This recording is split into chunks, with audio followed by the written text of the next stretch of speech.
Allez, c'est parti. Bienvenue sur Bonne Réputation, le podcast où je décrypte les plus belles marques personnelles pour vous aider à construire la vôtre. Moi, c'est Mathieu. Je suis coach en personal branding pour entrepreneurs et dirigeants. Et dans chaque épisode, j'interviewe une personne qui fait autorité dans son domaine. On déconstruit sa marque personnelle, on comprend comment elle est passée d'inconnu au bataillon à leader d'opinion. On ressort avec des méthodes concrètes pour construire la sienne. Et aujourd'hui, je vais avoir le plaisir de cuisiner Augustin Tonnel. Salut Augustin, dit Gus. Dis Gus pour les intimes, même pour tout le monde. Coucou Mathieu, comment ça va? Ça va très bien, merci. Je suis vraiment ravi qu'on fasse enfin cet épisode ensemble. Ça fait un moment que je voulais le faire avec toi en réalité. Augustin ou Gus, t'es un commercial pas comme les autres parce que tu as réussi quand même à construire une marque personnelle qui t'amène 15 litres par jour sur un marché ultra saturé à 25 piges seulement. Et donc, en fait, là, juste c'est simple, je voudrais comprendre comment tu as fait en si peu de temps, sachant que tu es indépendant. Je pense que ça peut aider du monde. Mhm. Je voudrais comprendre comment tu as fait, mais aussi tout ce que ça implique au niveau perso derrière, parce que je sais très bien que ça représente beaucoup de taf et un bel engagement physique, si ce n'est mental aussi. Et avant ça, je vais te laisser te présenter, toi et ton activité, pour ceux qui ne connaissent pas Gus. Bah Gus, fraîchement, tu l'as mentionné, fraîchement 25 ans. Ça fait 2 jours d'ailleurs, j'apprécie, on devait faire ce tournage le 8 octobre, jour de mon anniversaire. Tu m'as dit non, je te laisse quand même ta journée Ouais, pour pouvoir profiter. Donc voilà, je m'appelle Augustin, plus communément appelé Gus, j'ai 25 ans. Aujourd'hui, je suis coach en call. Quand je dis aujourd'hui, ça fait 1 an et demi que je suis sur le sujet. Donc, j'accompagne moi des équipes commerciales en entreprise ou alors des entrepreneurs ou des indépendants sur le sujet du call. Call, c'est la prospection téléphonique. On pourrait y revenir bien sûr. C'est le fait d'aller prendre des rendez-vous avec ta cible potentielle, avec des prospects, un canal de prospection du coup. Sinon, hormis ça, ça fait donc 8 ans, moi, que j'en fais du call. J'ai 8 ans donc d'expertise commerciale. J'ai fait du B2B, j'ai fait du B2C, j'ai fait plein de secteurs. J'ai fait de la VR thérapeutique, j'ai fait de la banque, j'ai fait de l'assurance, j'ai fait du médical, j'ai fait de la tech, j'ai fait du SaaS, j'ai fait beaucoup de choses qui me permet aujourd'hui du coup d'accompagner en fait plein d'équipes sur différents sujets, que ce soit même du B2B ou du B2C, même si le call ça reste quand même sur du B2B. Que dire de plus? Je publie beaucoup sur LinkedIn. J'adore montrer ma tronche, j'adore faire le con, j'adore créer des trucs différents aussi, parce que je trouve ça cool en fait d'avoir une communication qui te fait plaisir plutôt que de reprendre entre guillemets les codes de tout le monde. Ça te permet de te différencier, surtout ça te permet de t'éclater et de pas voir la communication comme une prise d'otage entre guillemets. J'adore le sport, je me bute au sport et j'adore aussi beaucoup, la musique, c'est ma passion. Que dire de plus? Ça fait très CV, entretien d'embauche, mais voilà ce que je peux dire pour l'instant. justement, tu viens d'avoir 25 ans. Je rebondis sur. Tu as fait un post sur LinkedIn où tu disais que tu avais 25 ans Mmh. et tu disais qu'en un quart de siècle, tu avais couru après beaucoup de choses. Oui. Moi, je voulais savoir du coup après quoi tu cours aujourd'hui. J'ai quand je dans ce poste-là, pour moi, c'était intéressant. Déjà, c'était hyper important de remercier tous les gens que j'ai croisés déjà depuis que je suis entrepreneur. Moi, ça fait, depuis février 2023 que j'ai lancé mon activité. De base, c'était en parallèle justement, d'une activité de directeur commercial dans une agence de prospection. Et en fait, je l'ai pas forcément lancé pour les bonnes raisons, parce que j'ai un rapport assez compliqué avec l'argent. Quand je dis compliqué, c'est pas négatif si je puis dire, mais c'est pas forcément le meilleur rapport. C'est que j'ai toujours couru, quand je disais j'ai couru après des choses, c'est notamment toujours couru après l'argent parce que je voyais vraiment l'argent comme une finalité positive, la finalité du bonheur. Et à partir du moment où tu commences à en avoir, notamment parce que l'entrepreneuriat, ça te permet, si tu te donnes vraiment, si tu as vraiment beaucoup de travail, en fait, ça te permet d'en avoir. Mais en fait, tu te rends compte qu'à la fin, peut-être que tu vas en avoir, mais tu vas passer par beaucoup de sacrifices, tu vas passer par beaucoup d'épines sur la route, qui fait que tu vas aussi te griller des plumes. Si je puis dire, là, sur les 2 dernières années, j'ai couru après l'argent. Là, si je devais dire qu'est-ce que je vais courir là sur les 2 prochaines années, ça serait plutôt la liberté, le fait de pouvoir travailler quand je veux, le fait de pouvoir aller au sport quand je veux, le fait de pouvoir moins avoir cette charge mentale qui me dit est-ce que le mois prochain, je vais réussir à avoir cette rentrée d'argent. Donc, ça part sur retravailler mes offres sur de la récurrence, etc. Surtout, en fait, avoir plus de liberté pour le coup. Et la liberté ne s'acquiert pas forcément uniquement avec l'argent. C'est un truc que j'ai compris il n'y a pas longtemps. Waouh, il y a plein de sujets de tiroirs que je voudrais ouvrir, mais OK, on va revenir sur, le sujet de l'argent, sur, comment ça se passe aujourd'hui, sur les sacrifices qu'il y a derrière. Mhm. Juste, pour resituer, parce que tu as dit rapidement ton parcours, tu as fait plein de trucs aussi avant. Enfin, là, tu courais après l'argent parce qu'avant, tu as galéré ou Ouais, ouais, ok. ouais, C'est ou quand tu dis tu courais après l'argent, parce que là, j'imagine, on en reparlera que aujourd'hui, du coup, tu gagnes bien ta vie. Mais mmh pourquoi c'était quoi les galères avant qui ont fait que tu courais après l'argent? Bah, en fait, situation familiale très compliquée, qui fait que derrière, bah, faut vite se sortir les doigts du cul pour travailler, en fait. À un moment donné, j'ai dû travailler très tôt, donc bah, que ce soit avec des missions d'intérim où tu dois aller faire du boitage. Le boitage, je sais pas si ça parle à tout le monde, mais c'est le fait d'aller déposer des flyers, en fait, dans des boîtes aux lettres quand il fait, -10 degrés dehors. Moi, je suis du Nord-Pas-de-Calais, donc ouais, le cliché du Nord, il est vrai, hein, pour le coup, la météo, elle est très froide, elle peut être très, très froide pour le coup. Et quand tu commences comme ça, quand tu as 15 ans, c'est pas forcément le truc le plus foufou. Mais si tu fais pas ça, bah, en fait, tu rien dans le frigo et tu peux pas payer ton loyer. Donc c'est ce qui fait, derrière, tu prends vite en indépendance, en autonomie. Et en C'est fait, ouais, payé il y a combien de l'heure, le boitage? pas beaucoup, hein, pour le coup, j'ai plus forcément de référence, mais j'étais sur du 400, c'est des missions à 400-500 € par mois pour le coup, parce qu'en fait, quand tu as 15-16 ans, tu peux pas forcément avoir tous les contrats du monde. J'ai fait pour le coup le fait d'être manutentionnaire, aller bouger des caisses à 3 heures du matin dans un Auchan, des caisses de Coca-Cola, voilà, tu vois? J'ai fait ça pendant des mois. À un moment donné, mais si tu le fais pas, bah, tu pas d'argent, quoi. Tu peux pas payer ton loyer ni ta bouffe, quoi. Donc en fait, j'ai grandi avec ça, avec le fait de si tu te sors pas les doigts du fiac, t'as pas d'argent. Et après, j'ai vu que derrière, tu pouvais faire justement faire une sorte de virage pour plus rentabiliser ton expertise, rentabiliser tes connaissances. Et c'est là où en fait, j'ai vu qu'il y avait un gros gap entre là, c'est plus un effort physique, c'est un effort mental qui rapporte beaucoup plus, hein, bien sûr. Mais ouais, du coup, je sais pas si j'ai forcément répondu à ta question, mais du coup, sur ce rapport à l'argent, ça s'explique comme ça. OK. Non, bah, ouais, l'idée, c'était effectivement de revenir un peu sur ton parcours et justement aussi en vente. Du coup, on va arriver sur tes résultats d'aujourd'hui, mais Mhm. là, tu parlais de carrément d'autres métiers.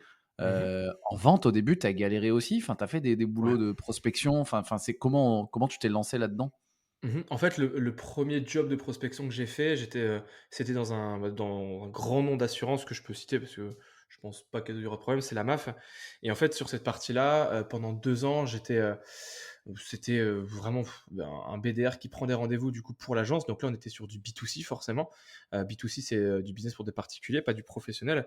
Et là, en fait, ma mission, c'était de prendre des rendez-vous avec des particuliers qui s'étaient barrés, qui avaient résilié leur contrat pour 1001 raisons, le fait qu'ils n'étaient pas assurés, enfin, le fait qu'ils n'étaient pas remboursés, et cetera.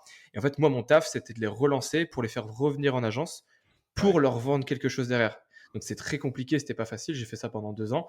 Là, forcément, le call call, donc là, c'était plus du démarchage entre guillemets, bah, c'était pas facile. Là, pour le coup, de là, c'est vrai que je scande partout que j'adore le call call, le mordu de call call, et cetera. Ouais. Oui, aujourd'hui, j'aime le call call.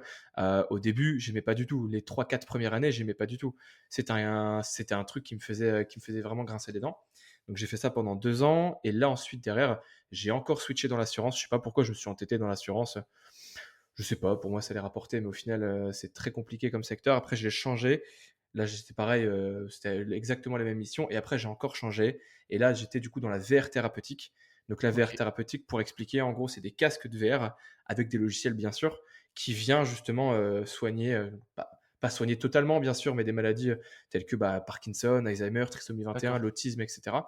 On vient intervenir sur ces maladies avec justement des logiciels qui sont construits en fonction justement de la pathologie. Et la cible, c'était des établissements de santé, des EHPAD, on appelle ça des MAS, des IME, c'est des termes très compliqués, mais pour dire qu'en fait, on segmente entre guillemets les pathologies, les souffrants par pathologie en fait. OK, OK. Ouais, donc tu as bien baroudé dans la prospection, téléphonique Ouais. et du coup, c'est par curiosité, c'est payé combien, pour prospecter chez la MAF?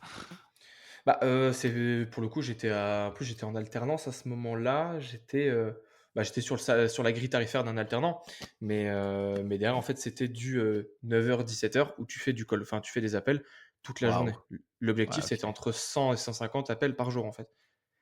Ah OK, OK et Ouais. c'est un peu hardcore et bah, on va faire le grand écart et revenir sur aujourd'hui.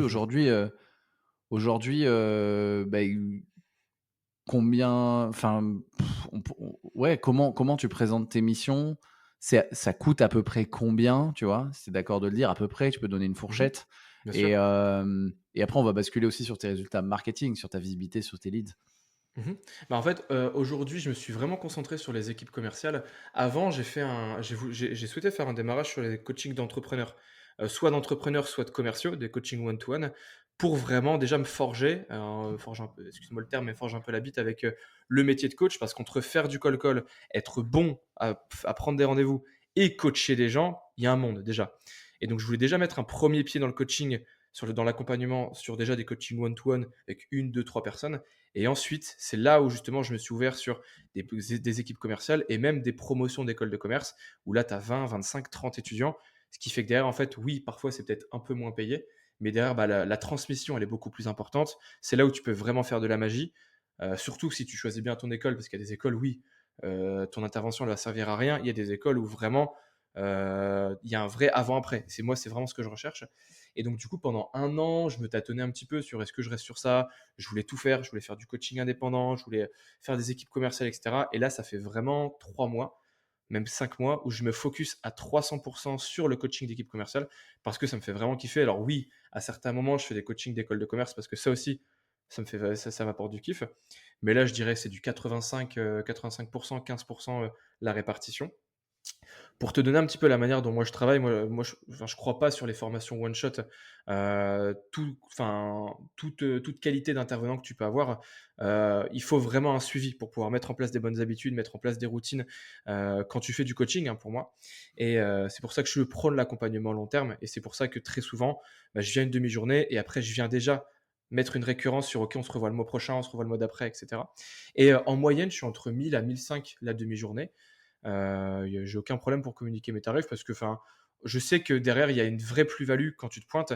L'avantage, en fait, du call call, c'est que c'est quelque chose de très tangible. Quand je viens, je sais qu'il y a déjà des rendez-vous qui vont être pris sur la matinée. Donc, typiquement, Ouais. tu me dis ton panier moyen. Je sais que c'est en moyenne, en fonction de ton équipe commerciale, il y aura au moins 10 à 15 rendez-vous qui vont être pris en fonction de l'équipe, hein, bien sûr, peut-être plus. Et donc, tu sais déjà qu'en fait, la formation, l'intervention, tu l'as très souvent rentabilisé dès la première demi-journée, quoi. Ouais, C'est ce ouais, qui c'est c'est ce ça. qui c'est ce qui te permet derrière d'avoir des bons montants, parce que tu sais que derrière, il y a vraiment ce côté très concret. Tu viens, tu partages des astuces, tu partages des clés qui sont applicables tout de suite. Je te les partage, viens, on les met en application tout de suite. Ce qui fait que Ouais. derrière, tu as du résultat tout de suite. Et en fait, il y a pas l'embarras du choix. C'est OK, tu es venu, il y a eu du résultat, viens, on se revoit le mois prochain, quoi. Donc aujourd'hui, tu gagnes en une demi-journée ce que tu gagnais en un mois, C'est au tout exactement début, ça. quoi. C'est exactement ça, ouais. Non, franchement, bravo pour tout ça. Ça, c'est super de transmettre aux étudiants ou d'accompagner les équipes commerciales, mais pour ça, bah, faut avoir des clients, en fait. Faut les signer. Et aujourd'hui, je sais que tu es quand même, tu as construit quand même une belle audience, une belle image, enfin, on a un beau case study de personal branding. Je voulais un peu faire le petit point aujourd'hui sur ton audience, ta visibilité, ton nombre de leads. On est à peu près à quoi, tu vois, pour les auditrices auditeurs qui se rendent compte? Mon audience sur LinkedIn, je suis à 15 500, un truc comme ça, 15 500 abonnés sur LinkedIn. Ça fait pas longtemps, puis même je suis pas trop réseau, hormis LinkedIn forcément, parce que Ouais, c'est mon canal d'acquisition numéro un. Mais sinon, bah, on a ouvert Instagram et TikTok avec Ryan. Je lui fais un coucou, c'est la personne qui m'accompagne sur mes formats vidéo, qui a réussi à concrétiser mes idées un peu folles, de les mettre en vidéo. Mais du coup, on a lancé Instagram et TikTok. Instagram, je dirais que je suis à 200, 150, 200. Et TikTok, je suis à 1500, je crois. Donc, ça prend beaucoup moins que LinkedIn. Mais après, j'y passe pas du tout de temps. En fait, je lui délègue ça totalement. Moi, je passe du temps sur LinkedIn, ça c'est sûr, parce que j'aime bien interagir avec mon ouais. audience, poser des questions, répondre aux commentaires. C'est vraiment un kiff. Oui, je pourrais le déléguer, mais moi, ça me fait vraiment kiffer. En moyenne, je suis entre 10 et 15 leads par jour sur LinkedIn, qui rentrent soit via mon lien Calendly, soit mes messages. De là à dire que les 15 sont qualifiés, non, pas du tout, parce que parfois, tu as des demandes pour est-ce que tu peux faire du call pour moi? Est-ce que tu peux me partager des petits conseils, etc. Mais tu as quand même 65-70% de prospects qui sont qualifiés. Et ce qui fait qu'en fait, derrière, j'ai au moins 3-4 coachings dans la semaine, coaching d'équipe commerciale dans la semaine. Et après, il y a des petits coachings one-to-one qui gravitent à droite à gauche. Et il y a des semaines où je suis full, je suis full, ça c'est sûr. Et OK, donc en un an et demi, tu as dit que tu as démarré en février 2023. Donc en gros, Ouais. en un an et demi, tu as monté une audience de 15 000 personnes. Cette audience Mhm. de 15 000 personnes, c'est bien aussi de montrer ce qui est possible avec les ordres de grandeur. Donc avec 15 000 Mhm. personnes, tu as 15 leads par jour. Mhm. Ce dont on n'a pas parlé, c'est c'est ton activité, ta communication. Aujourd'hui, c'est quoi ton petit point sur ton rythme de communication et à peu près ta visibilité, tu vois, par semaine ou par mois, pour que les gens se rendent Mhm. compte aussi de comment on fait pour avoir 15 leads par jour, quoi, ce qu'il faut envoyer, Ouais. quoi. Au début, j'étais à 7, j'étais à un post tous les jours sur LinkedIn, vraiment de manière, Même le très week-end. agressive. Même le week-end, ouais, et en fait, c'était très agressif. Pourquoi? Je m'en suis rendu compte qu'après, hein, mais en fait, sur la première année, c'était vraiment du rafalage de valeur. C'est-à-dire qu'il y avait très peu de posts personal branding, il y avait très peu de personnes qui me connaissaient, mais par contre, je te faisais des carousels de 50-60 pages, 30 conseils pour tout exploser en call call. Le lendemain, je te faisais, le guide des objections, des trucs de ouf en fait. Et donc derrière, même si parfois le post il marchait pas, je m'en fichais. Mon objectif numéro un, c'était de donner de la valeur tout le temps, tout le temps, tout le temps, tout le temps. Et en fait, du coup, forcément, il y a eu des spirales négatives qui sont rentrées, qui m'a fait prendre de la hauteur sur tout ça, qui fait que derrière, j'ai changé aussi sur, bah, c'est bien de publier, mais à un moment donné, il faut avoir une stratégie. D'où le fait que là, je suis sur un truc, c'est un simili de tofu, bofu, mofu, mais vraiment, c'est les grandes lignes, hein. Franchement, c'est pas, c'est vraiment des grandes, grandes lignes, si je puis dire. Et donc maintenant, je suis à 5 posts par semaine. Parce qu'en fait, je me suis rendu compte aussi d'une chose, c'est que quand tu publies le week-end, les gens ont vraiment la flemme de voir des posts sur le call, des posts sur le business le week-end. J'avais beau faire quelque chose de très concret, des bonnes méthodes, etc., ça ne marchait pas. Parce qu'en fait, les gens, et je me suis mis à leur place, ton audience n'a pas envie d'ouvrir LinkedIn le samedi matin, soit en gueule de bois, soit le dimanche matin à son brunch, et de voir des posts sur le call en fait. Et donc, Ouais. du coup, je me suis rendu compte que ce qui marchait vraiment bien, c'était les posts sur le personal branding. Mais en fait, du coup, ça te force à faire des posts sur le personal branding week-end et à parler de toi, chose que j'aime pas forcément faire. Je préfère faire le jour où j'ai envie de parler de moi, je fais un post, donc il y a un post Ouais. call qui sort, plutôt que de me forcer à parler de moi tous les week-ends. Et donc, du coup, maintenant, je suis à 5 posts par semaine avec 2 ou 3 vidéos. Il y a un format qui revient tous les lundis, c'est le SAV du call que j'ai lancé il y a pas longtemps. J'ai fait une parodie, en gros, du SAV des émissions d'Omar et Fred, ou truc très humoristique, où là, je peux partager des conseils tout en ayant de l'humour, justement. Pour moi, c'est hyper important l'humour, mais on pourra y revenir. Et également une petite vidéo en fin de semaine, soit un jeudi, soit un vendredi, pour partage de tips, avec ce qui va graviter autour des posts enfin des posts sur moi, mon histoire, pour justement, je suis en train de chercher mon mot, mais fidéliser, non, c'est pas fidéliser, Ouais, j'ai bah, plus le tu te mot, connectes, tu te connectes un vous peu, ça connecter, t'humanise, exactement. ouais, tu te connectes avec les gens, mais ok, donc Mhm. tu es quand même sur 5 posts par semaine.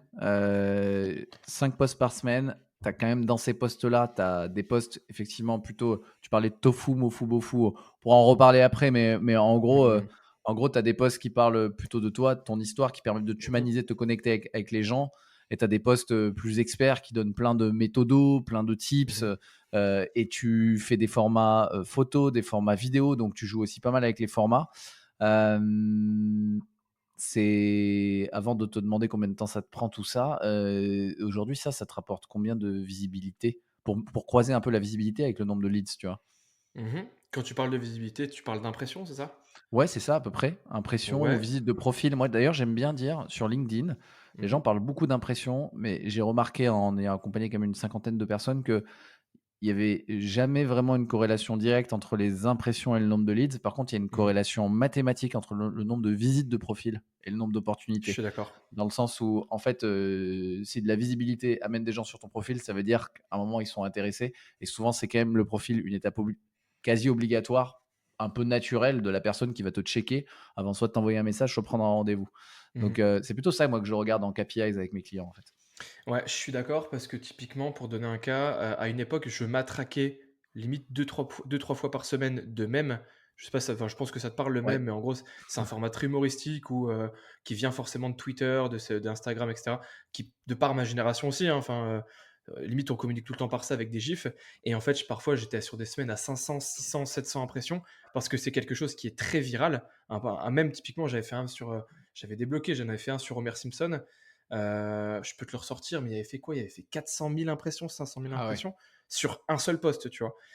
Est-ce que c'est pour autant que j'ai eu des leads? Zéro. Par contre, là maintenant, en moyenne, je te dirais, je suis entre 150 000 et 200 000 impressions par semaine sur 5 posts.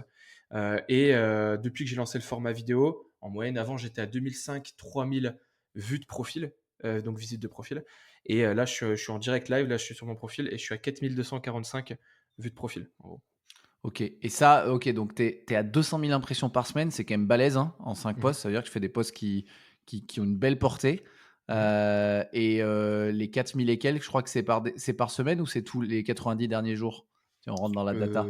Je crois que par défaut, ça met les Euh, 90 derniers jours, mais c'est déjà un bon nombre de vues de profil, Je vais te ça veut dire ça dire tout que de tu as, suite. tu 1 500, visites par mois. c'est déjà pas mal en fait, hein. C'est un petit site qui a 1 500 visites par mois pour un indépendant, c'est cool, quoi. Si Ouais, c'est des visites qualifiées. là, j'ai mis les 28 derniers jours, je suis à 2 103. Bon, bah, voilà, 2 000 visites par mois sur ton profil, ça fait à peu Mmh près mh. 15 leads par jour. Ça veut dire qu'en plus, c'est des visites qualifiées. Top, Ouais. merci franchement de donner les ordres de grandeur. C'est aussi le but du podcast, c'est de faire comprendre aux gens que derrière c'est un peu plus compliqué que juste faire des posts. C'est que tu mets une belle intensité, tu varies énormément la qualité, les types de posts et les objectifs et du coup, bah, tu as quand même une belle visibilité et tout ça, ça te ramène, bah, 2 000 visites par mois, 15 leads par jour. Enfin voilà, Mmh mh. on voit bien l'entonnoir qui se met en place. Moi, j'ai quand même une question, comment tu traites tout ça? 15 leads par jour? Moi, je ne saurais pas faire, hein, parce que c'est Bah, typiquement, ça je saurais pas te dire le temps que je passe sur LinkedIn, mais je sais en moyenne, je suis à 3 4 heures, franchement, par jour, entre la publication du post, la réponse aux commentaires, la réponse aux messages et cetera et je me rappelle qu'on avait eu une discussion il y a pas longtemps sur, ouais, sur est-ce que du coup répondre à tous les commentaires, bah, ça commence à devenir, là, ça commence à devenir beaucoup et en fait, j'arrive pas à me dire que quelqu'un laisse sa trace sur quelque chose que j'ai créé, un post, une vidéo et cetera et que moi je lui réponds pas, en fait. C'est mon côté un peu maniaque, c'est que je veux répondre à tout, à tous les messages, tout le temps. Parfois ça prend du temps, hein, je dis pas que je te réponds dans l'heure, ça c'est sûr, mais il y a beaucoup de messages en fait où, bah, d'étudiants ou de personnes qui sont aussi dans la galère. Je pense que en fait, étant donné que le taf de bizdev, souvent un taf qui est junior et tu souvent entre 20 et 25 ans quand tu es bizdev, hein, peut-être parfois un peu plus, mais du coup tu t'identifies plus facilement au gars, qui a tout le temps le smile. Enfin je veux dire que c'est mon problème, hein, c'est une bonne qualité, mais j'ai tout le temps la banane, ce qui fait que derrière, parfois, je reçois des messages qui sont tout cons, c'est: «Bah, trop cool, merci pour la vidéo» ou «J'aime bien ce que tu fais» et cetera et dans tous les cas, moi, je veux répondre à ça, tu vois? La personne a fait l'effort de mettre un message, faut aussi que je lui réponde, tu vois? Je trouve ça logique. Ça, c'est un vrai sujet parce que c'est le trou sans fin, en fait, des réseaux sociaux. C'est Mmh. plus tu réponds, plus tu te connectes vraiment aux gens. Du coup, plus tu as de visibilité, une audience qui est vraiment, embarquée avec toi, qui te donne de la force. Mais en fait, plus tu grossis, moins c'est possible parce qu'il y a une Mmh. limite physique, quoi, tu peux pas. Donc toi, pour le moment, tu réponds encore à tout le monde, mais juste même Ouais. si on enlève toutes les sollicitations, tous les commentaires, tous les gens qui te donnent juste de la Mmh. force, juste les 15 leads par jour, comment tu les traites? C'est quoi ton process, quoi? Tu les Bah, prends c'est tous très en sou rendez-vous derrière? Enfin, tu vois, c'est pas mmh, c'est pas mmh, c'est pas de l'achat e-commerce, tu vois? Ils cliquent pas, sur un bouton et c'est bon, ils t'ont lâché 1 500 balles, quoi. Donc en ouais, fait, très 15 leads, ça fait beaucoup de rendez-vous, beaucoup de conversations, ça prend du temps, quoi. très souvent, ça switch sur un rendez-vous derrière. Donc moi, je greffe mon calendrier dans la foulée, comme ça la personne, en fait, il y en a, il y a des prospects, je me suis rendu compte que même si mon calendrier est visible, sur mon profil LinkedIn, ils veulent quand même déjà créer l'échange Ouais. avant par message. Je m'en suis rendu compte et c'est pour ça, en fait, je pense que j'ai pas envie de te donner des ratios au doigt mouillé, mais 80 des rendez-vous que je prends que les prospects prennent avec moi, ils passent d'abord par la case message, même si c'est pour échanger sur deux trois messages, hein et ensuite derrière ensuite sur le Calendly. Ensuite, on est sur un rendez-vous de 15 20 minutes pour déjà on a un premier échange, on fait déjà connaissance et ensuite dans la foulée, moi je parle pas de prix tout de suite, soit, en fonction d'eux, je peux t'envoyer un loom pour expliquer, soit on a un deuxième échange où là, dans ces cas-là, sur le deuxième échange, je te montre de quelle manière je peux accompagner ton équipe, tout le plan, toute la roadmap que je prévois avec elle et en fait donc je suis à ouais, je dirais, 1 heure de temps par prospect, 1 heure de temps passé pour l'acquérir. OK et tu as Je 15 je leads par jour et ouais. putain mais donc là, on est à 3 4 heures de LinkedIn. Le mec est une machine. On est à plusieurs rendez-vous par jour, j'imagine, pour traiter les leads et ensuite, bah, tu dois aussi délivrer, chez tes clients. Ouais. Tu l'écris quand le contenu? La nuit? Tu Après, je suis un peu j'ai beaucoup potassé et là, c'est l'avantage que j'ai. Je suis un grand, grand, grand, grand fan de lecture. C'est-à-dire que depuis tout petit, j'ai eu des bouquins dans mes mains et du coup, je suis capable de dévorer des bouquins en 2-3 jours. Ça, c'est un peu le hack que j'ai. Je suis pas forcément fan d'autres types de contenus, mais vraiment les bouquins, ça, je peux vraiment te l'enchaîner. Ce qui fait que derrière, je me suis beaucoup buté au développement personnel, sur plein de lectures qui m'ont vraiment beaucoup aidé, notamment un bouquin qui s'appelle Le pouvoir du moment présent d'Eckhart Tolle, ouais. qui est pas forcément productivité, etc., mais qui m'a quand même bien aidé. Et ce qui fait que derrière, maintenant, pour le coup, j'ai un bon planning, j'ai une très bonne organisation qui est forcément peaufinable, hein, je peux forcément l'optimiser. Mais ce qui fait que derrière, si là, je me mets en création de contenu, en une après-midi, je fais ma phase d'idéation, de création et de rédaction. Donc en fait, c'est très rapide et en fait, l'avantage, c'est que le format vidéo, avec Ryan, on se prend une journée. Étant donné que la partie idéation et rédaction de script, on l'a fait en amont sur de l'asynchrone, c'est que quand j'ai le temps, par exemple, quand je suis dans le train, quand je vais en déplacement pour donner un coaching, etc. Ce qui fait que quand on se pointe le jour du tournage, c'est vraiment, on tourne 24-30 vidéos d'un coup. Et après, en fait, tu es tranquille sur 2 mois, 3 mois, quoi. Ouais. Et donc, ok, donc tu fais quand même un peu de batch, c'est-à-dire, et ton Je fais contenu de la énormément de semaine, batch, en ouais. gros, en une après-midi, tu fais ton contenu de la semaine, quoi, tes différents posts. Ouais, je dirais qu'en 3-4 heures, je peux te sortir entre 5 à 10 posts. Ok. Ouais, Ouais. entre la phase d'idéation, de création, si par exemple, je sais pas, il y a un carrousel à faire, plus la phase de rédaction. Ok, ok. Non, mais ça, c'est un truc aussi qui peut intéresser les gens. Et du coup, moi, j'ai quand même une petite question. J'ai Mhm. une petite question liée à. Enfin, il y a quand même un comble, tu vois. Je trouve. Tu fais plus de call call pour ton activité, en fait, toi. Je me dis, c'est quand même J'ai- un comble pour un commercial pro du call call. C'est-à-dire que, en fait, tu es tellement bon en marketing que tu n'as plus à faire de prospection téléphonique parce que toi, tes leads, ils viennent tous grâce à ton contenu. Comment tu gères ça? Bah, en fait, ouais, c'est marrant parce que j'en avais fait un post. En fait, la genèse de la création de contenu, et je l'avais partagé dans un épisode où j'étais passé. C'est ouf, hein, mais c'est toi, je te l'avais toujours dit, c'est toi qui m'as donné envie de lancer un podcast. D'ailleurs, je te fais une dédicace en plein live, mais c'est Putain, toi qui m'avais merci, donné envie touché. de lancer mon podcast. Et également sur la création de contenu, c'est un de tes épisodes. Tu as eu Caroline Mignot sur un de tes épisodes au tout début. Ouais, Et en fait, elle avait dit une phrase qui m'a percuté, genre en pleine gueule. Elle a dit, donc elle était partie notamment aux États-Unis travailler, et quand elle est revenue en France, étant donné qu'elle n'avait pas bossé sur sa marque personnelle, c'était vraiment un retour à zéro, alors qu'elle avait de l'expérience, elle avait bossé sur plein de trucs. Et c'est là où je me suis dit, au début, moi, quand je me suis lancé sur LinkedIn, j'avais rien à vendre, j'étais pas encore coach en call call. Je me suis dit, ok, c'est quoi mon expertise? Le call call, et je vais donner des conseils. Voilà, qu'importe.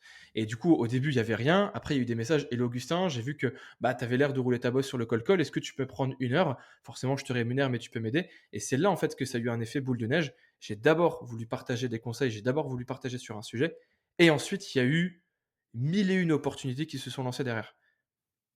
C'est pas, enfin, tu vois, c'est pas j'ai un business et ensuite derrière, il y a une création de contenu qui gravite autour. C'est ouais. d'abord, je crée du contenu et on verra bien ce qui se passe derrière. Ce qui fait que derrière, je pouvais pas prévoir que j'allais avoir entre 10 et 15 litres par jour parce qu'en fait, au pire, si la création de contenu n'aurait pas marché, tant pis, j'aurais fait du call-call. Mais là, aujourd'hui, j'ai la Et chance, j'ai le luxe que ça marche, alors autant rester sur ça. ok, mais alors attends, comment tu fais pour rester chaud, tu vois, pour rester sur la. C'est comme un muscle, tu vois. Mhm. C'est comme un muscle, c'est du sport, tu vois. Tu passes toujours, tu vois, il y a un moment quand tu passes 100 appels par jour, bah t'es chaud, tu vois. Là, Mhm. tu fais comment pour rester chaud aujourd'hui? Bah, sur le call-call, déjà, quand je me pointe en coaching, j'en fais aussi avec les équipes. Ok, Preuve par l'exemple, c'est tout con, mais c'est bien beau d'ouvrir sa gueule. En fait, déjà, premièrement, tu t'en doutes, mais quand à 24 ans, je me suis lancé, la crédibilité, c'était un peu chaud. Notamment sur un réseau où LinkedIn, c'est assez old school, si je puis dire. Ça bouge bien quand même, hein, ça c'est l'avantage qu'on a. Mais je dirais qu'il y a un an et demi, c'était pas forcément comme ça. Et donc du coup, quand tu as un jeuneau de 23-24 ans qui commence à donner des conseils, t'as beau appeler ça coaching, pour certains, ils vont appeler ça consulting, et c'est rare quand même, hein, un consultant de 23-24 ans. Il y en a beaucoup où je me suis pris des boss cuds en mode non, mais toi, t'es qui? C'est un point de vue crédibilité, c'était un peu chaud. Et du coup, ce ouais, que j'ai fait, c'est que j'ai accepté des missions de call-call pour derrière pouvoir partager les résultats en mode ok, vous me croyez pas, watch me, regardez ce que je vais faire. Et à un moment donné, c'était la dernière mission que j'ai prise parce que je dis c'est bon, j'ai plus besoin de prouver. J'avais pris 17 rendez-vous en 3 heures sur une mission. J'avais juste bossé une demi-journée, juste une matinée. Et mon client, je lui ai apporté 17 rendez-vous. Je dis c'est bon. Donc j'ai pris la capture d'écran WhatsApp, je l'ai mise, le post il a buzzé. Et à partir de là, il n'y avait plus aucun souci de crédibilité parce que le post, je l'ai mis dans ma sélection. Qu'est-ce que tu voulais de plus en fait? Donc le fait que je le travaille, c'est parfois de temps en temps, bah, je refais des missions de call-call pour des clients. Parfois, enfin tout le temps, quand je suis en coaching d'équipe commerciale, je montre aux équipes comment le faire. Donc derrière, eux aussi, ça les rassure. Et mes étudiants aussi, quand je suis en école de commerce, je le fais. Donc en fait, il n'y a pas une semaine où je fais pas de call-call. Même si c'est ouais. pas à haute intensité, c'est pas 150, 200 calls comme je pouvais le faire avant, ça reste quand même du travail de muscle, si je puis dire. Ok, ok. Et bah, tu es quand même devenu sacrément bon en marketing dans tout ça. Euh, il y a toute une clique de commerciaux qui sont très bons en marketing sur LinkedIn. T'en fais partie. On peut saluer notre ami Enzo Colucci qui est passé sur ce podcast. Carrément, ouais. D'ailleurs, Enzo, il avait quand même bien ouvert la voie pour parler de cold calling ou prospection téléphonique sur LinkedIn, pour le Mmh. remettre un peu tendance parce qu'il faut dire quand même qu'il y a 3-4 ans, c'était vraiment, le truc le plus horrible, voire ringard du monde, pour le commun des mortels et que maintenant ça a l'air presque fun quand toi t'en parles, quand Enzo en parle. Mmh. Du coup, j'imagine que c'était pas facile de passer après lui, tu vois, pour faire un truc un peu différent. Comment t'as fait, tu vois? Tu tu te lances, hem, tu vois? Parce que ouais, c'est pas évident d'arriver derrière et de se Mmh. dire: «Bah, moi aussi je fais du cold call et c'est cool», tu vois? Mais en fait, déjà, le parti pris que j'ai eu, c'est, il y en a beaucoup qui parlaient de concurrence et cetera et moi, déjà, je le vois aucunement comme un concurrent, pas du tout. On est sur 2 choses différentes. Déjà, Enzo, il était là avant, donc sur cette partie-là, c'est clair et net et moi, quand j'ai lancé mon podcast, parce que j'ai aussi créé un podcast sur le cold call, le premier réflexe que j'ai eu, c'est d'appeler Enzo. Je le connaissais pas, je l'ai appelé, du coup, je lui ai laissé un message. Je lui ai dit: «Hello Enzo, bah, écoute, tu es en place sur le sujet du cold call. Je vais lancer un format sur le cold call. Est-ce que tu veux être parrain du podcast?» Oui, carrément. Et là, du Enzo tout craché, il m'a invité chez lui. On s'était jamais vu, jamais parlé. Il m'a invité chez lui, il m'a sorti 2 micros et on a fait l'épisode. J'étais stressé, je tremblais comme une feuille, il était même pas prêt. Mais il m'a rassuré, et cetera. Il m'a vraiment, il y a eu ce côté un petit peu de mentor, tu vois, sur cette partie-là. Donc il y en a beaucoup qui me posent la question et je suis pas crédule. Je pense qu'il y en a aussi beaucoup qui en parlent à Enzo enfin, qui nous comparent tous les deux. Et pour moi, on est vraiment sur deux choses totalement différentes. Enzo est très clivant dans sa communication. Enfin, c'est même pas clivant, il est très, il dit ce qu'il pense. Et moi, je suis un peu plus doux, je suis un peu plus délicat que lui, si je puis dire. On est sur deux moods en fait. Et donc ouais, je t'avoue que c'était un peu compliqué de passer après lui. Mais j'expliquais toujours qu'en fait, on est carrément pas pareil. Même si on se place tous les 2 sur le coaching call call, bah, en fait, on est vraiment pas pareil tous les 2. Même que ce soit sur nos méthodes et cetera, on est sur des expériences de vie, des expériences pro différentes. Donc forcément, la manière dont on va partager le call call, ça va forcément être différent. Bien sûr et en tout cas, tu l'as très bien fait parce que même si je te posais la question aussi pour l'intérêt, pour dire: «Tiens, comment on fait pour arriver derrière quelqu'un qui est déjà en place?» Et je trouve que tu l'as très bien fait et ne pas le voir comme un concurrent, mais plutôt comme un mentor, comme un Mmh. potentiellement aussi comme un rival. Comme en sport, on a besoin de gens qui sont bons, De pour se ouf. dire: «Attends, je vais monter le niveau moi aussi». Je trouve que c'est une bonne, ouais, c'est un bon truc, tu vois? C'est marrant que tu dis ça parce que, moi, je suis arrivé sur le personal branding, carrément après, Maud Alavès, tu vois? Qui est très en place Mmh. sur le sujet. Et ben, Mmh. on s'est fait un super épisode il y a pas longtemps, sur mon podcast, tu vois? Et je le vois pas Mmh. du tout comme une concurrente, non plus. Au contraire, elle élève le niveau, elle crée le marché et je pense que elle ouvre le marché, elle l'étend parce Carrément. elle en parle avec plus de visibilité que moi et donc enfin, je trouve ça cool de voir les choses comme ça. Mais en fait, Hem, il y a rien de malsain dans le fait d'avoir de la concurrence. Si toi, la concurrence, enfin des rivaux, j'aime bien ce terme rival, de la rivalité. Parce qu'en fait, il y a des rivalités qui te poussent, toi, à du coup être plus créatif, à être plus original. Forcément, s'il y a personne en face de toi, tu vas pas forcément te réinventer, tu vas pas forcément ouvrir des nouveaux contenus, et cetera. Et Enzo, à plein de moments, il lance des trucs de fou furieux, notamment ouais. une vidéo que j'invite tout le monde à aller voir, une parodie des tutos sur YouTube. Moi, juste avant, j'avais lancé le SAV, tu vois? Et en fait, je trouve ça trop cool qu'il lance un truc, je lance un truc, on s'envoie la balle un petit peu. Il y en a même plein d'autres, hein, qui le font aussi. Mais ce qui fait que derrière ça, pour ceux qui voient ça d'un point de vue extérieur, c'est trop cool, tu vois? Tout le monde se pousse l'un vers l'autre vers le haut et il y a rien de malsain, il y a rien de négatif là-dedans. Enfin après, c'est ma vision, hein, on la partage tous les 2. Mais voilà. OK et franchement merci pour le partage Augustin. Je voulais basculer sur une partie un peu plus perso, mais, Mmh. pour boucler un peu la partie pro là, faire un petit récap, donc en 1 an et demi, tu as vraiment fait un focus en termes de canal d'acquisition sur LinkedIn.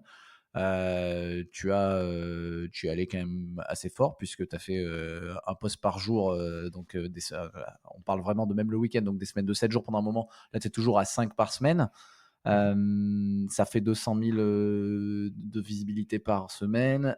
Ça te donne, à peu près, 2 000 visites de profil, par mois, sur ton profil. Ça te donne 15 leads par jour. Ça te donne Mmh. des semaines où tu es quasi voilà, tu as potentiellement 4 clients, voire même plus. Ça dépend des semaines. Ça, c'est intéressant pour les gens qui nous écoutent, qui voudraient se lancer. Il y a forcément eu une graduation. Tu vois, au bout de combien de temps, juste pour les gens, on a compris ton intensité. Au bout de combien de temps tu as eu des clients? Au bout de combien de temps tu as atteint ce niveau-là où tu as assez de clients, tu vois? J'ai Pour eu que les des gens se rendent clients compte. Ouais, j'ai eu des clients 2-3 mois après, Ok. à raison de 2-3 leads par semaine. Et j'avais ce palier-là pendant 1 an. Et en fait, étant donné que je faisais ce taf-là à côté de mon taf de directeur commercial où j'avais automatisé plein de process, et cetera, où j'avais justement de la bande passante, le fait qu'il y ait que 2-3 leads ou clients par semaine, c'était pas grave. Parce qu'en fait, c'était un truc que je faisais en complément. Et j'ai vraiment mis le focus à 100% sur OK, je suis uniquement indépendant, je suis plus salarié à partir de janvier. Et à partir de janvier, c'est là où, étant donné que je me suis mis à 300% dessus, notamment sur ma création de contenu, sur le fait d'aller engager avec des gens aussi, et ben en fait derrière je suis passé à 10 leads, ouais je dirais entre 5 et 10 leads qualifiés, là c'était vraiment qualifié par semaine. Et après à partir du moment où j'ai lancé le format vidéo, vraiment le format vidéo, je pense qu'on s'en rend pas assez compte, hein. C'est vraiment un format game changer. Ok. Surtout quand tu es sur un format original.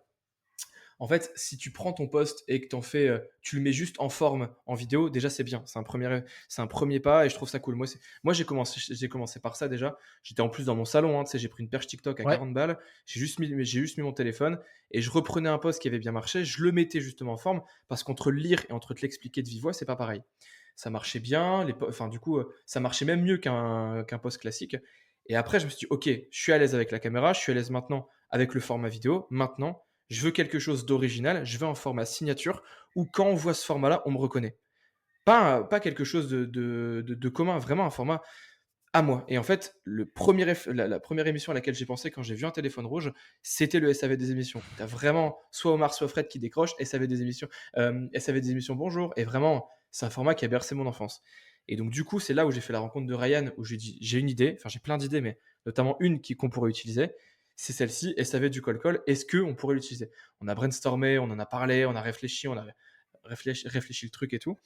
Et à partir du moment où j'ai lancé le format vidéo, je peux te dire que la crédibilité que j'avais pas forcément à certains endroits, elle a Ouais. été acquise direct, vraiment. Mais quand je te dis direct, c'est des boîtes qui me regardaient même pas. Là, elles ont commencé à dire ah ouais, ok, lui, rien que le fait d'investir dans un format vidéo où tu vois que c'est carré, où tu vois que c'est carré, où tu vois qu'il y a de la qualité et que c'est pas un truc de débutant dans son salon avec une perche TikTok Ouais. à 40 balles. Là, ok, on voit que le mec investit aussi. Et là, à partir de là, c'est vrai que ouais. C'est pour ça que c'est ce que je te disais tout à l'heure. C'est vraiment la vidéo qui a fait exploser ça et ritualiser les 10 à 15 leads par semaine. Par Ok. jour, pardon. Super intéressant ton partage. Donc ouais, je tiens à préciser que le format vidéo, vidéo verticale, hein, un peu comme sur TikTok, sur Ouais. Insta, le format réel, il est énormément poussé par LinkedIn. Et deux, que tes vidéos sont super quali. Tu es passé par un monteur, elles sont Ouais. super quali au niveau du son, au niveau du montage, au niveau de la production. Et donc, ça, c'est un truc aussi que j'ai remarqué, c'est que effectivement, tu peux faire des super vidéos dans ton salon. À un moment Mm, mm. donné, pour être pris au sérieux par des grosses boîtes qui vont mettre des gros budgets, bah, elles ont besoin de voir en fait que toi, tu as mis aussi, que tu as investi aussi et que tu as un truc ultra quali, quoi. C'est Mm, mm. con, mais t'envoies un signal de oui, bah, peut-être que déjà je fais des trucs quali. Et du coup, la boîte, elle se dit ouais, ok, s'il est cher, je comprends, quoi. Mhm. Euh, Et en fait, c'est là où c'est trop bien, c'est que peut-être que c'est la fougue de la jeunesse, je sais pas, faut pas forcément mettre un nom là-dessus, mais en fait, j'ai vraiment rien à perdre. Moi, c'est un peu un credo que j'ai tout à gagner et rien à perdre dans tout ce que je fais, littéralement. Même si je mets trop sur, par exemple, on en parlait avant le podcast, je fais beaucoup de sport, même si je mets trop sur une barre et que j'arrive pas à la soulever, tant pis, j'ai essayé, c'est pas grave. Et là, si le SAV il avait pas marché, c'est pas grave, j'aurais essayé. Et du coup, ce qui fait que j'essaye d'avoir, alors c'est pas forcément quelque chose que je fais de manière très prononcé, mais j'essaie d'avoir assez souvent un temps d'avance où sur la vidéo, bah, j'ai essayé d'abord de voir ma tronche. Et là, du coup, aujourd'hui, là, étant donné que LinkedIn a lancé le format vidéo, il y en a beaucoup qui se lancent sur la vidéo, ouais, où du coup, c'est un peu du bricolage. Et c'est déjà très bien de se mettre comme ça. Mais du coup, ça vient enfin, ça fait moins le côté waouh quand tu as d'autres personnes où le montage est de qualité, où derrière ils sont dans des studios, où derrière c'est scripté, où c'est sur un format original. En fait, c'est là où automatiquement ça crée une différence qu'il n'y aurait pas ouais. forcément s'il n'y aurait pas ces formats hyper originaux et avec des productions studio, etc. Ouais, pour le coup, je suis assez pour le faire soi-même, le do it yourself, mais pas pour la vidéo. En tout cas, s'il y a un Ouais. objectif commercial derrière, je pense que c'est le retour sur investissement. En fait, pour moi, il n'y a pas trop de questions à se poser Mhm. parce que le temps d'apprendre à faire une super vidéo et de tout faire tout seul, en fait, Mhm. t'en as déjà 1000 qui ont mis 200 balles dans un monteur et en fait, tout de suite. Donc, non, chacun son métier. Super intéressant ce retour d'expérience. Tu disais pareil dans ton post sur tes 25 ans que t'avais pas, enfin, tu voulais pas partager 25 leçons. C'est quoi la plus grande leçon que tu as prise depuis que tu t'es lancé, tu vois? Qu'est-ce que tu as compris en un Wow. an et demi, 2 ans de soloprenariat et ouais. Hem, Bah, tu vois, on en parlait des questions qui allaient me faire peut-être réfléchir pendant 10 minutes. Là, on y est. Non, que tu peux travailler 20 heures par jour et rentrer tout l'argent que tu veux. Si t'as pas la vision derrière, si t'as pas d'objectif, ça te sert littéralement à rien du tout. C'est que, il y a des mois où je faisais des très, très, très, très, très bons chiffres, sans forcément être pédant, hein, surtout pour faire le lien avec la rentrée d'argent qu'il y a, et j'avais l'impression de rien avoir fait sur le mois. J'étais vraiment en mode: «J'ai servi à rien. OK, d'accord, j'ai une somme sur mon compte bancaire, mais j'ai vraiment l'impression d'être inutile». Et en fait, là, ça fait quelques mois où j'ai vraiment ce shift mental que j'ai fait sur OK, j'en avais fait un post aussi à un mois et demi, je crois, où OK, c'est bien d'encaisser de l'argent, c'est bien d'avoir un objectif de chiffre d'affaires parce que c'est le chiffre d'affaires qui remplit ton frigo, qui te permet de partir en vacances avec tes potes, qui te permet de moi, je suis fan de vinyle, qui me permet de m'acheter, 3, 4, 5 vinyles par semaine. OK, d'accord. Mais à un moment donné, c'est quoi qui te fait durer le long qui c'est, je vais essayer de tourner ma phrase de la bonne manière, désolé de te faire un cut, mais qu'est-ce qui te fait lever le matin quand tu as plus de motivation, quand tu as plus d'énergie et quand tu plus Mmh. rien? Quand tes batteries, elles sont à plat? Et ben, c'est la vision, c'est l'objectif, c'est le fait de vouloir vraiment faire quelque chose. Et moi, ce que j'ai, c'est vraiment de vouloir changer l'image qu'on a sur le call, l'image qu'on a sur la prospection aujourd'hui. La prospection, c'est même malgré que ça commence à devenir sexy, ça commence à devenir tendance, il y en a encore beaucoup qui sont effrayés d'aller le matin travailler parce qu'ils savent qu'ils doivent faire de la prospection. Du coup, ils mettent la prospection sous le tapis, du coup, ils en font pas. Et c'est pour le coup, moi, c'est pas une situation que je veux, tu vois. C'est vraiment quelque chose que je veux changer. Et même si je change pas quelque chose sur le call, c'est pas grave. Si je peux être inspirant, je veux continuer à faire ce que je fais. Si j'ai au moins inspiré une seule personne dans ma journée ou dans ma semaine, ok, je continuerai. OK, c'est une bonne réponse. Tu vois, t'as pas réfléchi 10 minutes. Bel apprentissage. Bah, justement, ça fait peut-être la transition sur une question plus perso. En fait, il y a souvent, double face sur une carte. Mhm. Il y a la face lumineuse, la face sombre. Tu vois, toi, tu es très lumineux, tu es toujours, franchement sourire. Moi, honnêtement, j'ai pas le temps de suivre ton rythme de post parce que tu postes tous les jours et parfois je like juste, mais j'ai même pas le temps de lire. Mais par contre, je vois toujours, même si j'ai même pas le temps d'aller lire, je te vois passer, je me marre parce que tu es là avec le smile, avec, ton énergie. Et bon, ce que j'ai pu constater dans la vie, c'est que on a chacun une part lumineuse, une part sombre, et que souvent, on a une part sombre aussi forte que notre part de lumière, tu vois. Et tu vois, c'est quoi ta face sombre, toi? Je suis très. Ah, euh, je suis très mélancolique comme personne. Ok. Je suis quelqu'un où, bah, déjà j'en ai parlé tout à l'heure, je suis vraiment, vraiment très fan de musique. Sauf que la musique, c'est vraiment ma vie. Quand je te dis c'est ma vie, elle va influer sur mon mood, elle va influer sur ma productivité, elle va influer sur beaucoup de choses. Je suis le genre de personne où si tu mets un vinyle de Radiohead ou tu mets un vinyle de The Cure, je peux mettre ma tête à la fenêtre et regarder l'orage passer, avoir plein d'idées noires en fait, je sais pas si j'ai pas envie de faire le gars hypersensible ou ce que tu veux. Je le sais, enfin, je le sais pas et j'ai pas envie de le savoir. Mais quand tu as un côté où tu vis la vie à 300 à l'heure, où tu croques la vie à pleines dents, où tu as tout le temps la banane, où tu vois un oiseau s'envoler, tu es content, ben en fait, tu as aussi je reprends ce que tu dis, hein, tu as aussi ce côté revers de la médaille, où parfois, en fait, tout est sombre, où tout est noir, et bah, là, c'est toi avec toi-même, toi avec tes idées, et tu dois te dealer avec ça. Mais plus je grandis, plus j'arrive à le dealer, justement. Ouais. Il y a des périodes très sombres, comme il y a des périodes très très belles. C'est juste qu'il y a. En fait, c'est très. Ça fait très montagne russe, en fait, ma vie, si je puis dire. Et en plus, quand tu es solo, quand tu bosses solo en entrepreneuriat, Ouais. c'est comme tu dis, parfois, il faut se lever le matin parce qu'il y a personne qui va les délivrer à ta place, les coachings. Hmm. Et non, c'est pas évident. Ok, bah on terminera l'épisode avec. Allez, on pourra mettre Creep. On va mettre un petit Radiohead. Je terminerai l'épisode. J'insérerai un petit Radiohead sur la fin de l'épisode pour ceux qui connaissent pas. Normalement, tout le monde connaît, mais j'adore. Et Ah, effectivement, c'est un peu mélancolique. Mais, ouais. mais du coup, comment tu fais quand ça va pas, tu vois? Tu disais, bah, tu disais, maintenant, j'ai appris à le dealer, tu vois? Mhm. Euh, Tu vois, on parle aussi beaucoup d'intensité depuis tout à l'heure. Ouais, c'est bien, tout va bien, je poste 5 fois par semaine, et cetera. Mmh. Il y a des jours, pour aller poster ta gueule en train de sourire sur LinkedIn, ça doit pas être si facile tous les jours. Comme tu dis, si tu es Mmh. dans un jour, bad mood et en fait, il faut quand même y aller et pour le coup, énormément d'admiration pour ta régularité parce que quand tu es 5 fois par semaine, bah, en fait, tu as pas de jour où tu t'arrêtes parce Mmh. que repos. Comment tu fais pour gérer ça? Comment tu fais, quand ça va pas, quoi? Je pense que quand tu es entrepreneur, tu vis limite au jour le jour. En toute enfin, il y a aucune journée qui se ressemble. C'est ce qui est bien, hein, c'est ce qu'on cherche aussi, hein, mais il y a littéralement aucune journée, slash semaine, slash mois qui se ressemble. Moi, il y a un dénominateur commun sur toutes mes journées, c'est le sport. C'est mon sanctuaire, c'est ma bulle, c'est ma parenthèse, ou c'est ma zone de confort. Quand je suis là-bas, je connais ma salle de sport, je connais ma séance, je connais le mouvement, je connais la douleur, je connais le fait de me pousser, et cetera. Ce qui fait que derrière, c'est pas quelque chose de nouveau et c'est pas forcément ce que je recherche. Ce qui fait que c'est mon doudou un petit peu, tu sais, c'est un parallèle un peu bizarre, mais c'est mon doudou. Ce qui fait que derrière, quand je suis dans ma séance, c'est mon sas de décompression.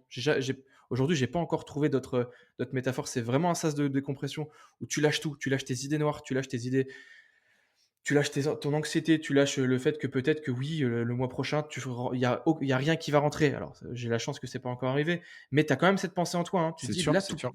là, tout peut s'arrêter. Là, j'ai un rythme de croisière qui est là, hein, ça c'est sûr. Qui me dit que, je sais pas, un jour, je vais me réveiller un matin et le col-col, ça deviendra dénué totalement aujourd'hui de sens et ça sera plus à la mode, ça marchera plus.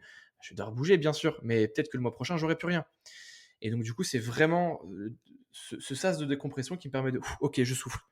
Là, je fais ma séance de sport, je touche pas au téléphone. Et là, c'est une règle vraiment que j'ai. J'ouvre pas LinkedIn, j'ouvre pas la boîte mail, j'ouvre pas WhatsApp.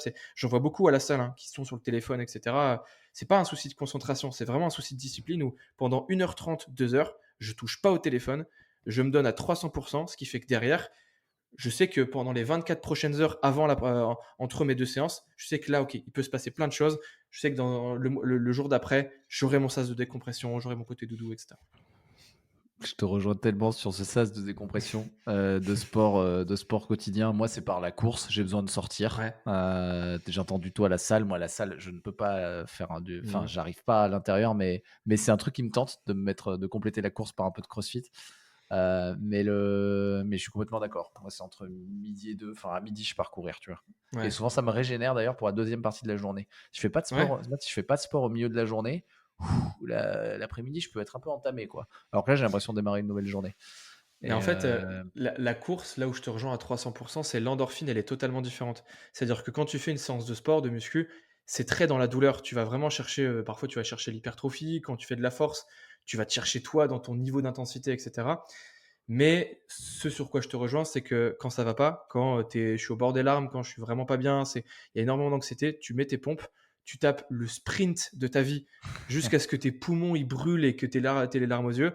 Tu reviens, bah, tu as l'impression que tu t'es pris une giga claque et là, tu as les idées claires. Et là, c'est un truc que j'adore, c'est que je cours aussi beaucoup, hein, on en avait parlé la dernière fois. C'est ouais, que en fait, ça te fait c'est pas la même sensation entre la course à pied et la muscu et la course à pied, c'est vraiment ce côté de: «Allez, tu te défoules». Là, tu vas jusqu'au bout. Cours, cours, cours jusqu'à ce que tu puisses plus t'arrêter. Très bizarre comme phrase. et ouais, beh, tu vois, je peux parler de la course à pied, je peux moins parler de la muscu, donc ça, faut que je me teste, j'ai commencé un peu à tester. Hem, du coup, c'est quoi t enfin, depuis le début, en fait, tu fais que tu es dans une phase quand même vraiment ascendante dans ton business, tu Mmh. as une super routine et tout. Quand ça va pas, bon, bah, tu arrives à gérer par le sport. Quelles sont tes limites, tu vois? C'est quoi tes limites? Tu t'en es mise ou pas? Non, zéro. J'ai 0 limite et c'est ce que je cherche justement, c'est de voir jusqu'où je peux aller. Peut-être qu'un jour je craquerai, hein, je sais pas, hein. J'ai déjà craqué 2 fois l'année dernière, parce que OK. j'ai beaucoup trop bossé, je t'en avais parlé, hein, mais j'ai beaucoup trop bossé, même, pas forcément de la bonne manière, ce qui fait que j'ai fait 2 gros burn-out, sur hypertension, aller aux urgences, perfusé, tout ce que tu veux. Ah oui, tu Heu touché un peu les limites physiques quand même à un moment? Ah ouais, ouais, ouais, totalement. Il y a un matin où, je me réveille, je peux plus sortir du lit. Vraiment, j'adorais ce que je fais. Je voulais sortir du lit, hein. J'étais en mode: «Mais non, mais faut que j'aille». Mais physiquement, c'était pas possible. Genre, c'était pas Ouais. possible du tout. Je suis monté à 41 de fièvre, je délirais, j'avais des hallucinations et tout, c'était terrible. Du coup, je suis parti aux urgences. Je sais plus à combien de tension, mais ils ont dû me perfuser parce que j'étais déshydraté alors que limite je buvais. Enfin, c'était terrible, hein, pour le coup. Et ce qui fait que derrière, automatiquement, vu que j'ai connu ces périodes-là, bah, forcément, quand je vois un peu des signaux, avant-gardistes que ça va réarriver, je sais que je peux OK, là, allez, je prends ma matinée ou allez, je prends mon week-end, je bosse pas ce week-end ou allez, je pars à la montagne parce que moi, la montagne, ça me ressource vraiment. Donc c'est dommage que j'ai dû toucher, entre guillemets, «le fond» pour, savoir derrière quand le fond revient. Mais justement, je suis toujours à la recherche de mes limites, que ce soit et physique et mentale et intellectuelle. Ouais, tu vas les toucher, quoi. Mais parce que, Mmh. en gros, tu mets combien d'heures par semaine? Parce que c'est du taf tout ça. Tu bosses tous les jours, toi? Tous les jours, tout le temps. Tous les jours, tout le temps, tu bosses? Bah, je me Non, mais c'est réveille le important matin. de le dire Non, bien parce que tu sûr, vois, genre, nous, on voit Augustin, hyper présent tout le temps, mais en fait, il y a mmh. énormément de taf derrière, quoi. Ah ouais, ouais, ouais, je bosse. Il y a des moments où j'écris des posts que je vais pas publier.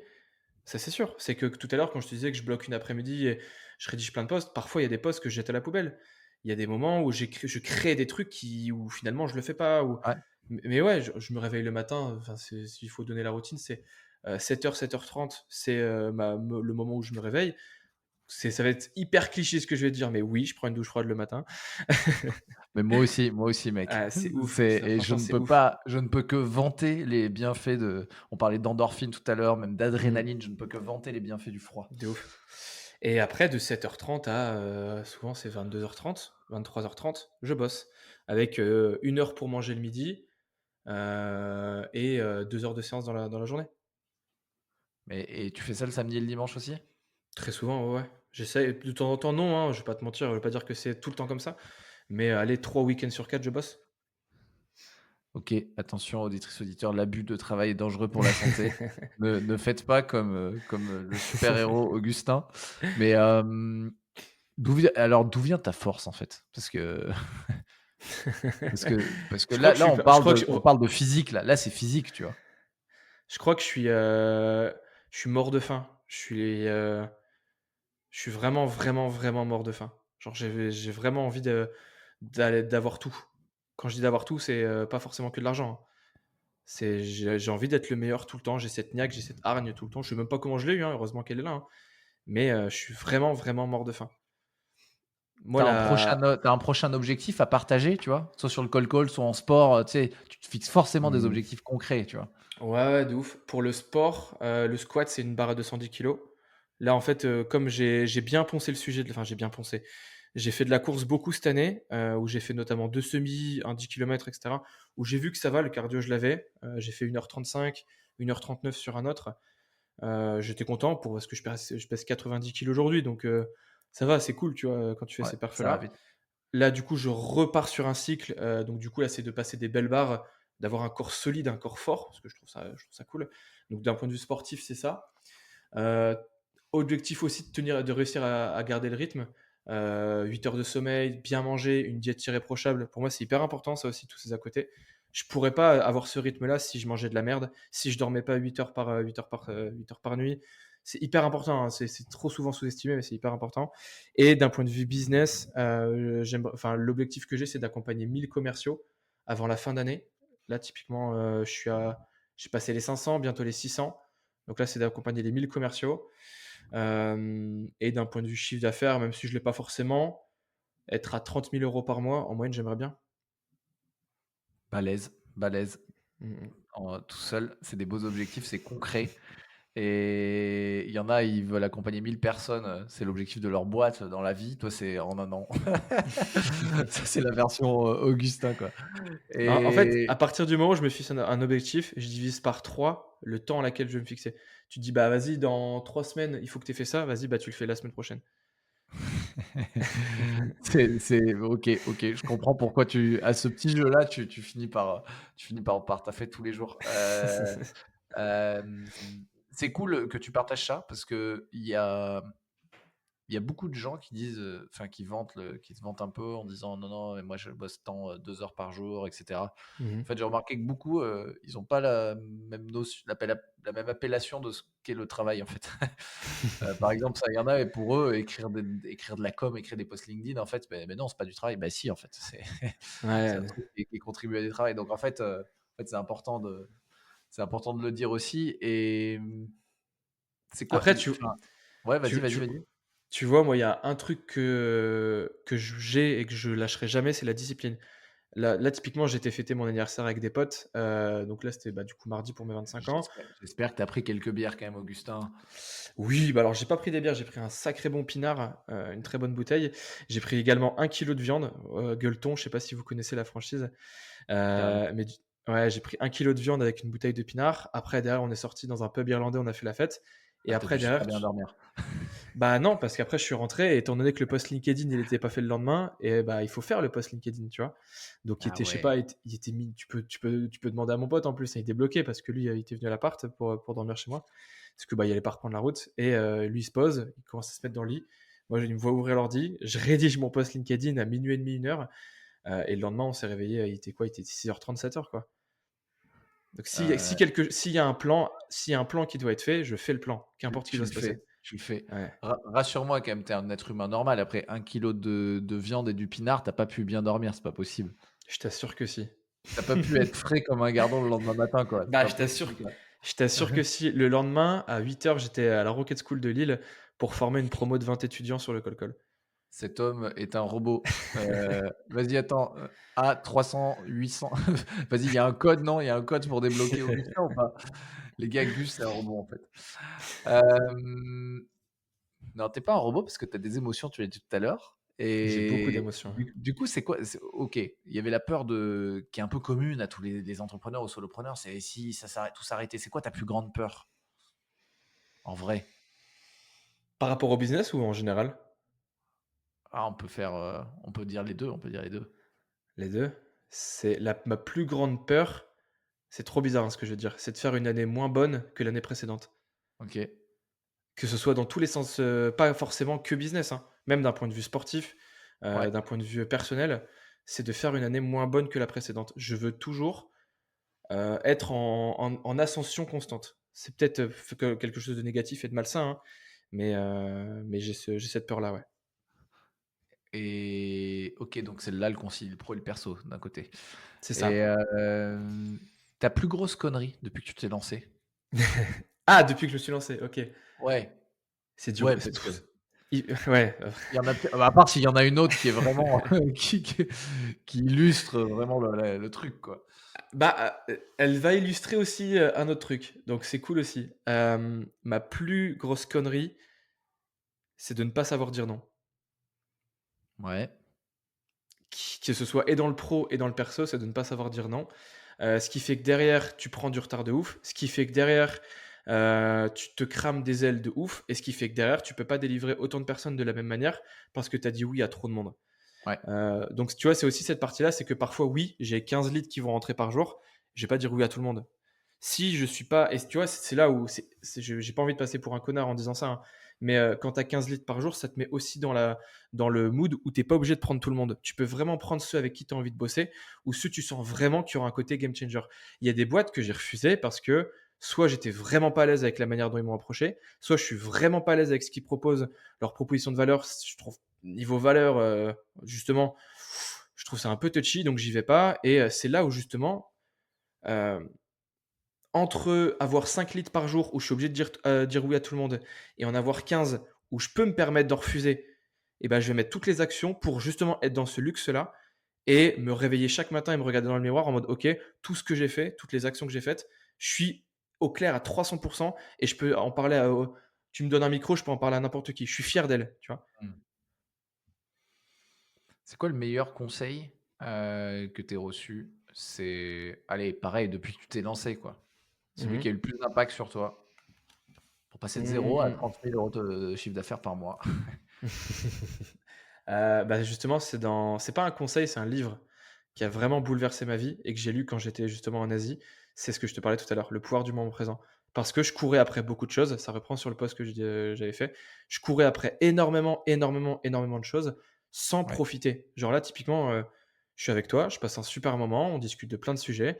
Euh, je suis vraiment dans l'instant présent. Alors qu'avant, je pense, là, on serait en train de parler, je serais déjà en train de penser à demain, à vendredi, enfin à vendredi, à samedi, à dimanche, etc. À même l'année prochaine, etc. Je serais tout le temps dans cette projection du futur. Mais ça, c'est hyper dur de pas l'être. Moi aussi, mon cerveau, il part dans. Mais comment tu fais? Du coup, c'est quoi que tu as dans ce livre qui t'a permis d'être dans le moment présent? Parce que ça, on a tous.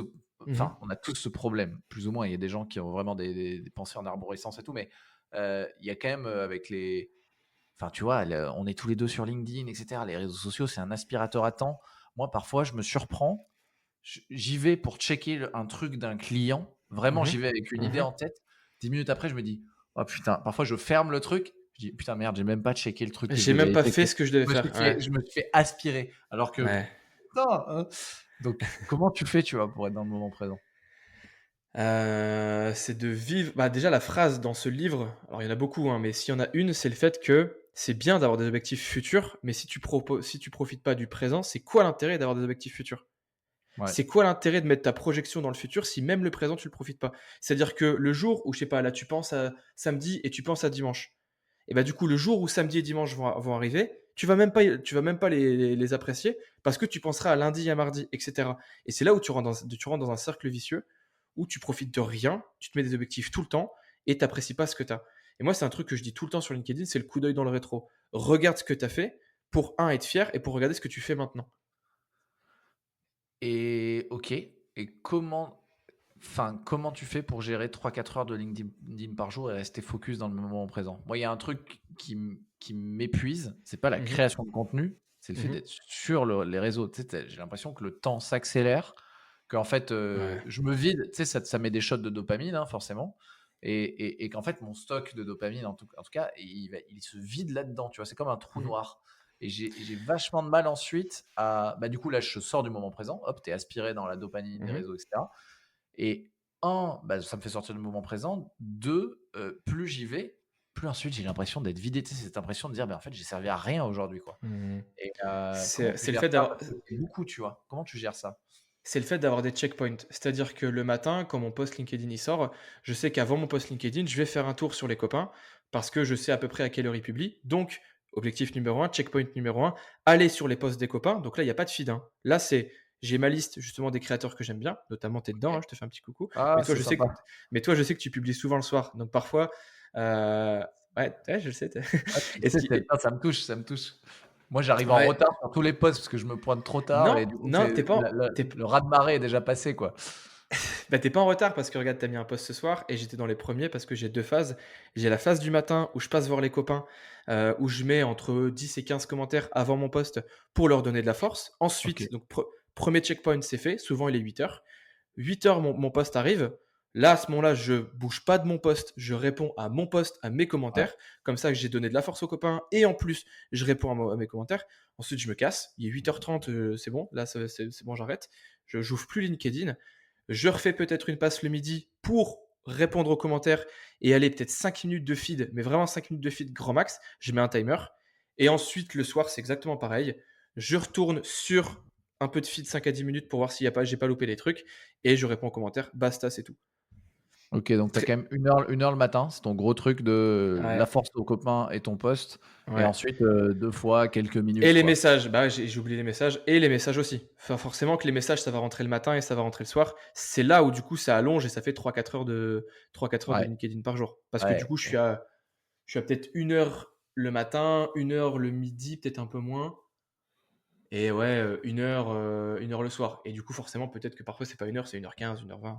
ouais, ça prend un temps de ouf. OK, ouais, merci pour le truc et tu vois, un machin enfin, une méthode intéressante que tu fais et que je commence à faire, mais qui d'ailleurs, c'est dans mon prochain sprint de le mettre en application, c'est de se lister effectivement les gens à qui tu veux Ouais, donner de la force c'est ouf. et d'aller vraiment que sur leur profil parce qu'en fait, sinon alors d'un côté, tu découvres un peu moins de gens, mais au moins tu cibles un peu l'effort et à qui je commente, à qui je donne de la force et d'ailleurs, il y a dans les filtres LinkedIn, c'est très peu exploité, mais Oui, tu peux créer un filtre où tu vois, tu peux dire sur les dernières 24 heures, j'affiche que des posts de ces 20 personnes ouais. et au moins tu y vas et tu te fais pas aspirer par plein d'autres trucs. Et ça, c'est un truc que je veux mettre en place parce qu'aujourd'hui, je suis un peu mauvais élève.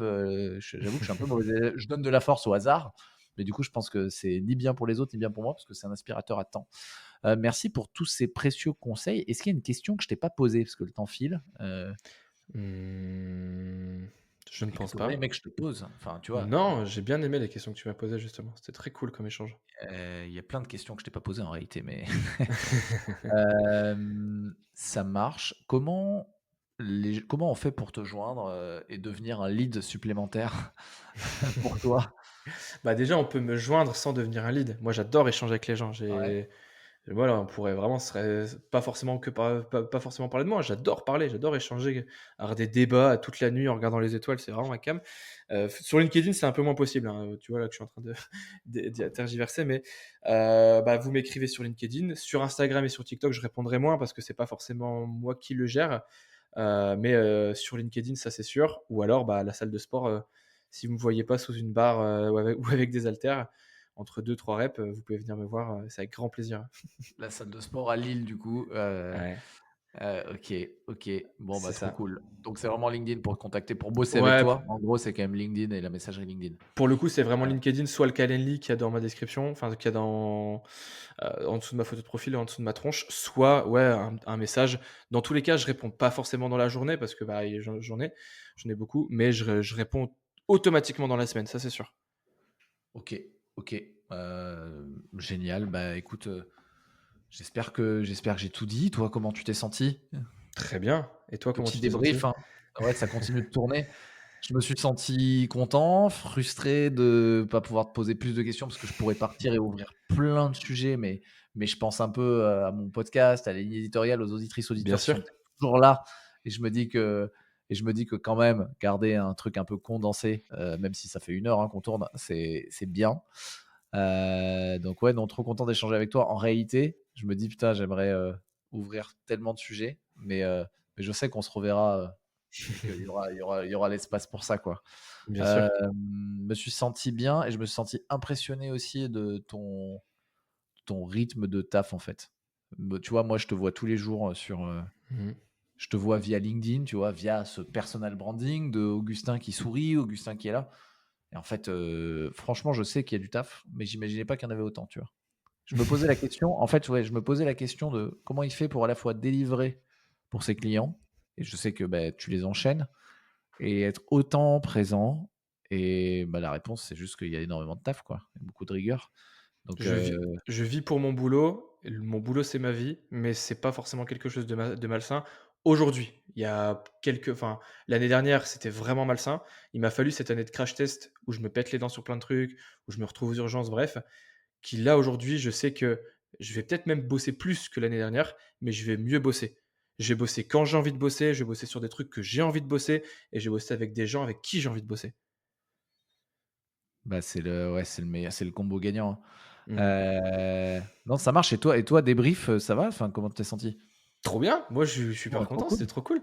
Qu'est-ce que tu en pen enfin, moi je suis très bien là. Franchement, tu partages des pépites. J'espère que les gens écouteront le truc jusqu'au bout, parce que quand on est rentré dans le sujet, tu as partagé quand même des bons petits tips, des bonnes pépites. Mais Ah enfin, ouais? Sur quoi? Je me suis ouais, même pas ouais, rendu le, compte. le- le fait d'avoir accepté d'être transparent sur ben, ton rythme, ta visibilité, le temps que ça prend. En fait, Mmh mh. c'est marrant, c'est des trucs que je demande souvent. J'ai la chance d'interviewer des gros créateurs de contenu dans le podcast. Mmh mh. Et en fait, il y a pas de secret, quoi. Les gens, que ce soit Mélissa Osmani, Ruben Tayeb, Charles Elias Farah, que des gens qui ont monté des belles audiences, et qui se sont mis tout de suite sur un gros rythme à 4-5 posts par semaine.